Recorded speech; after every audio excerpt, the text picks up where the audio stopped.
How to check your deleted messages in your Instagram.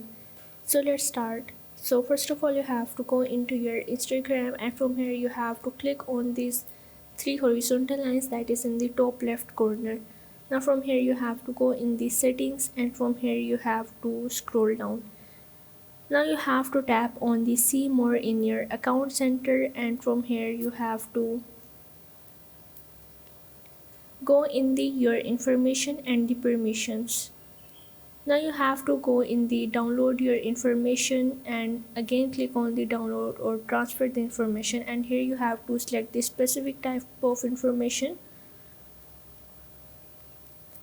because you want to check the deleted messages. So obviously you have to select the messages, and after that you have to click on the next.